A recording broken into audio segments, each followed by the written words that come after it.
ചില പ്രതിസന്ധികൾ നമ്മുടെ മുമ്പിൽ വരുന്നത് നമ്മുടെ കരുത്തു തെളിയിക്കാനാണ്. നമ്മെ ഏതെങ്കിലും നിലയിൽ മറ്റുള്ളവരുടെ മുമ്പിൽ താഴ്ത്തിക്കെട്ടുക എന്നുള്ളത് ദൈവിക പദ്ധതിയല്ല. ഒരുപക്ഷെ മനുഷ്യൻ അങ്ങനെ ചെയ്തേക്കാം, ദൈവം ഒരിക്കലും അങ്ങനെ ചെയ്യില്ല.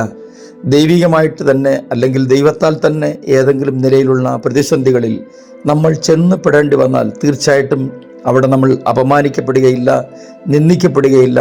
മറിച്ച് നമുക്ക് എങ്ങനെ പ്രതിസന്ധികളെ തരണം ചെയ്യാൻ കഴിയുമെന്ന് ലോകത്തിന് കാട്ടിക്കൊടുക്കുവാൻ വേണ്ടിയുള്ള ഒരവസരം മാത്രമാണത്. അങ്ങനെയുള്ള ഏതെങ്കിലും പ്രതിസന്ധികൾ ജീവിതത്തിൽ നേരിടേണ്ടി വരുമ്പോൾ ആ സാഹചര്യം നമ്മെ പരാജയത്തിലേക്ക് നയിക്കുന്നു എന്ന് നമ്മുടെ മനസ്സ് മന്ത്രിക്കാൻ തുടങ്ങുമ്പോൾ ഒരു കാര്യം ഓർത്തോണം, അവിടെ നമ്മൾ പരാജയപ്പെടുകയോ നിന്ദിക്കപ്പെടുകയോ ചെയ്യുകയില്ല. അതിനു മുമ്പ് തന്നെ ദൈവം ഒരു പരിഹാരം ഉണ്ടാക്കിയിരിക്കും. ഇന്നും നമുക്ക് യേശുവിനോടുകൂടെ യാത്ര തുടരാം. ചില നിമിഷങ്ങളിലെ തുടർധ്യാനത്തിനായി പുറപ്പാട് പുസ്തകം 14 അധ്യായം 16 വാക്യം വായിക്കട്ടെ. വടിയെടുത്ത് നിന്റെ കൈ കടലിന്മേൽ നീട്ടി അതിനെ വിഭാഗിക്കാം. ഇസ്രായേൽ മക്കൾ കടലിൻ്റെ നടുവെ ഉണങ്ങിയ നിലത്തുകൂടി കടന്നുപോകും.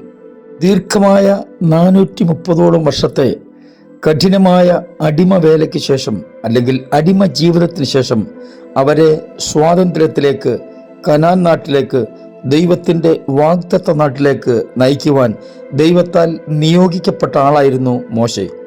പുറപ്പാട് പുസ്തകം 3 അധ്യായം മുതൽ മോശയെ ദൈവം ഏതൊക്കെ നിലകളിലാണ് പരുവപ്പെടുത്തിയെടുക്കുന്നതെന്ന് നമുക്ക് വായിച്ച് മനസ്സിലാക്കാൻ കഴിയും. ഈ ഒരു ദൗത്യം തൻ്റെ മേൽ ഭരമേൽപ്പിക്കപ്പെടുന്നു എന്ന് മനസ്സിലാക്കിയ മോശെ ഏതെങ്കിലും നിലകളിൽ ഇതിൽ നിന്ന് പിന്മാറുവാൻ ആവുന്നത്ര പരിശ്രമിച്ചു. തൻ്റെ കഴിവുകേടുകൾ നിരത്തിവെച്ചു. തന്നെ കൊണ്ട് പറ്റില്ല എന്ന് ആവർത്തിച്ചു പറഞ്ഞു നോക്കി. പക്ഷേ ദൈവം തന്നെ തിരഞ്ഞെടുത്തിരുന്നത് കൊണ്ട്, മോശയെ കൊണ്ട് തന്നെ ദൈവം അത് ചെയ്യിപ്പിക്കണമെന്ന് പദ്ധതി ഉണ്ടായിരുന്നതുകൊണ്ട് ദൈവം മോശയെ ഉറപ്പിച്ചു. ചില അടയാളങ്ങളിലൂടെ അവന് വ്യക്തമായി കാട്ടിക്കൊടുത്തു, നിന്നെ തന്നെയാണ് തിരഞ്ഞെടുത്തിരിക്കുന്നതെന്ന്. അങ്ങനെ മോശയ്ക്ക് ബോധ്യപ്പെട്ടു. ദൈവം എന്തെങ്കിലും ഒരു കാര്യം നമ്മെ ഏൽപ്പിക്കുന്നെന്ന് വെച്ചാൽ അതിൻ്റെ അർത്ഥം നമ്മെ കൊണ്ടത് ചെയ്യാൻ കഴിയും എന്നത് ദൈവത്തിന് ഉറപ്പുണ്ട്. അഥവാ നമ്മുടെ പ്രാപ്തിക്കനുസരിച്ച് അത് ചെയ്യാൻ പറ്റിയില്ലെങ്കിൽ ദൈവം തൻ്റെ ശക്തിയാലും സാന്നിധ്യത്താലും നമ്മെ കൊണ്ട് തന്നെ അത് നിവർത്തിച്ചെടുക്കും. ഓരോരുത്തർക്കും വേണ്ടി ദൈവം ചാർട്ട് ചെയ്തിരിക്കുന്ന പ്രോഗ്രാംസ് ഉണ്ട്. ആ പദ്ധതികൾ, ആ പ്രോഗ്രാമുകൾ മറ്റൊരാളെ കൊണ്ടും ദൈവം ചെയ്യിപ്പിക്കില്ല. ഫറവോൻ എന്ന പേര് പോലും പറയാൻ പേടിച്ചിരുന്ന മോശെ ഫറവോന്റെ മുമ്പിൽ ചെന്ന് നിന്ന് ദൈവത്താലുള്ള അത്ഭുതങ്ങൾ വെളിപ്പെടുത്തത്തക്ക നിലകളിൽ ധൈര്യശാലിയായി മാറി. നമുക്ക് ദൈവം തരുന്ന അവസരങ്ങൾ തിരിച്ചറിഞ്ഞ് ദൈവത്തിന് വേണ്ടി പ്രവർത്തിക്കുമെന്ന ദൃഢനിശ്ചയത്തോടെ മുന്നോട്ട് ചുവടുകൾ വയ്ക്കുവാൻ തയ്യാറാണെങ്കിൽ തീർച്ചയായിട്ടും സുഹൃത്തെ, നിങ്ങളുടെ ജീവിത വഴികളിൽ ഏതൊക്കെ പ്രതിസന്ധികൾ നേരിടേണ്ടി വന്നാലും അവിടെയെല്ലാം ജയത്തിൻ്റെ അനുഭവം ദൈവം നിങ്ങൾക്ക് വേണ്ടി വെളിപ്പെടുത്തും. ഒരു ചെറിയ ജനക്കൂട്ടത്തിൻ്റെ മുന്നിൽ നടക്കാനല്ല മോശയെ വിളിച്ചത്.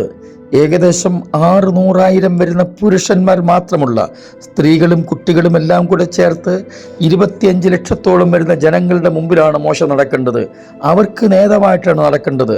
അതുകൊണ്ട് അതിനുവേണ്ടി മോശയെ പരുവപ്പെടുത്തിയെടുക്കുവാൻ, പ്രാപ്തിയാക്കിയെടുക്കുവാൻ ദൈവം മോശയോട് കൂടെ നടന്ന് കാര്യങ്ങൾ അഭ്യസിപ്പിച്ചു.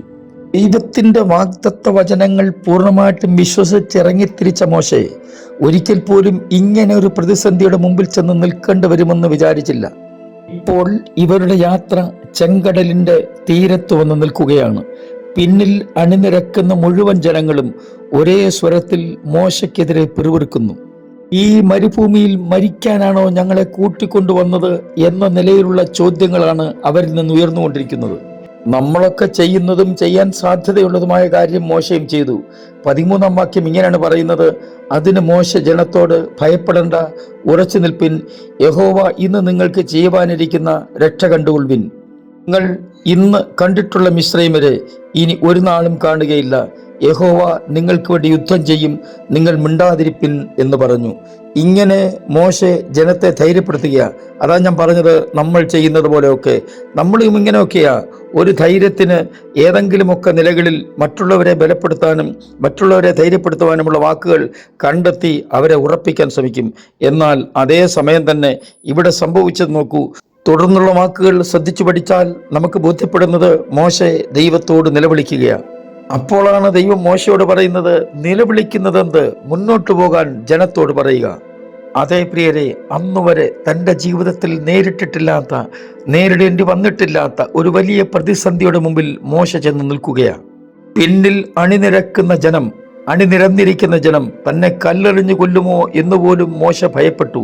പക്ഷേ ദൈവം പറഞ്ഞത് ഇങ്ങനെയാണ്, ഇപ്പോൾ നീ നിലവിളിക്കേണ്ട സമയമല്ല.